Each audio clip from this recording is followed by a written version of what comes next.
Hello everyone, my name is Simon Trpčeski and I'm the soloist this week with the Nashville Symphony, playing the third piano concerto by Sergei Rachmaninoff. This is my first time being here and I'm really happy for that and very much looking forward to play this beast of a piece, as they call it. But do not be afraid of the terminology, because that is being used only because this concerto is really one of the most difficult pieces in the piano literature, one of the longest pieces for piano and orchestra as well, but it is also one of the most beautiful ones, certainly one of the most popular ones by Rachmaninoff, together with the second piano concerto, and it is always a really great challenge for anyone who is involved in the performance of it, certainly mostly the pianist, because it is not only one of the longest, there are so many notes to play, and I like to say that the God poured himself as a talent, of course, into Rachmaninoff, and Rachmaninoff was able to express all this within the music, basically. In any case, what would be interesting for you is the diversity of all the music material that is in it, like, for example, starting with the very naive melody at the beginning of the concerto.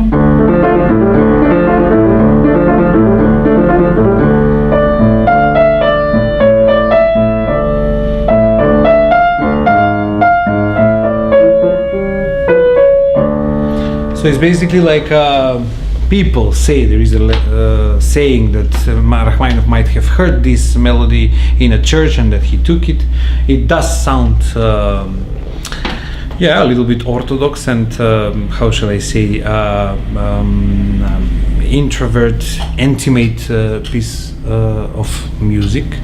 If you just imagine people singing in a church, in a choir especially.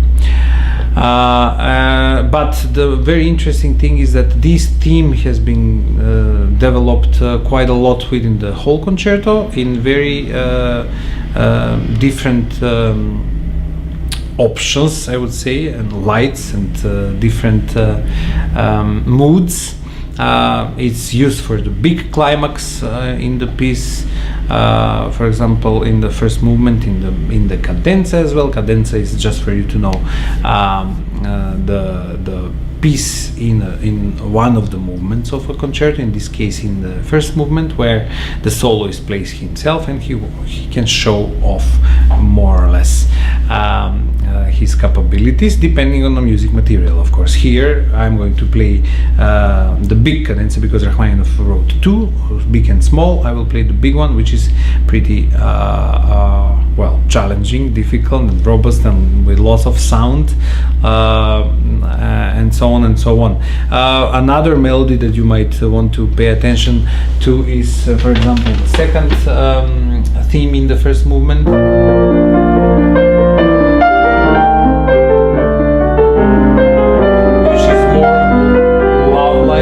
Expression of very honest emotions,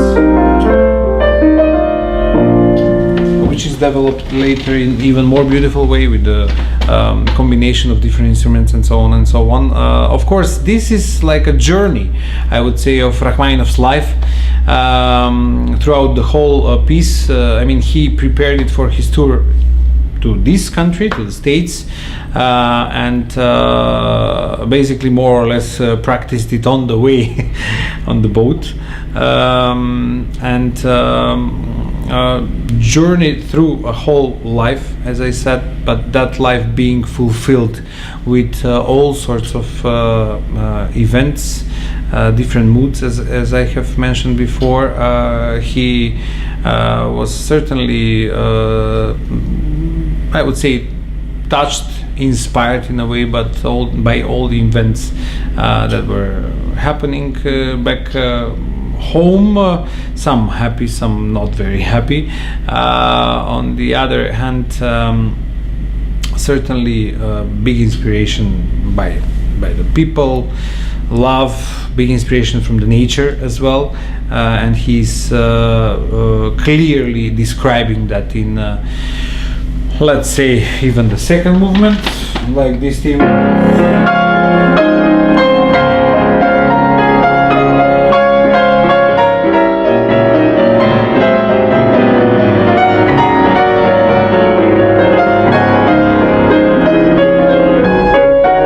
Which is showing from one point of view a big, vast, beautiful Russian nature, and on the other hand, quite an emotional part.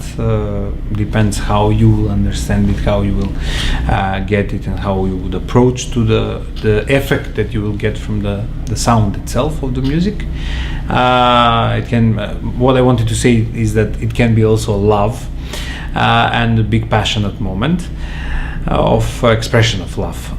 So all sorts of things are happening also throughout the third movement, I would say, which is sort of like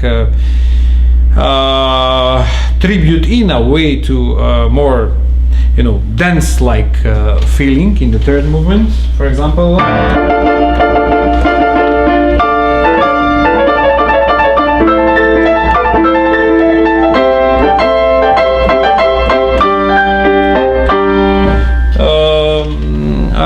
Which is also very present in Rachmaninoff's music, because he loved folk music, and it's a very common thing actually at the musical expression of many composers who certainly knew their own folk music, and not only their own but music of other nations as well, and they tried to involve it in their own musical language in the pieces. There is another very interesting description of let's say birds atmosphere as part of the nature, of course, in the third movement, in the middle section of it.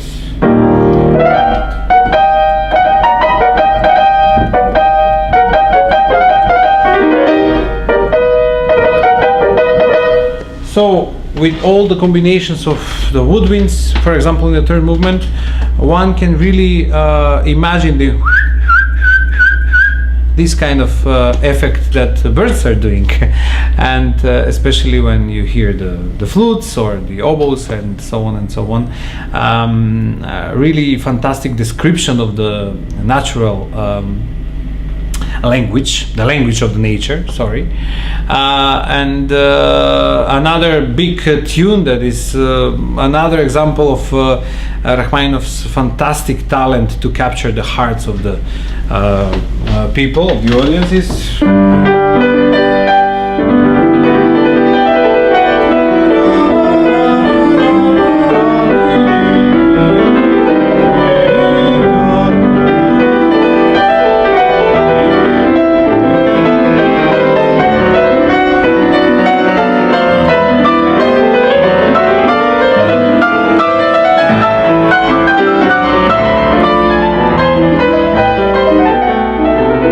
Build up and build up and build up, which is another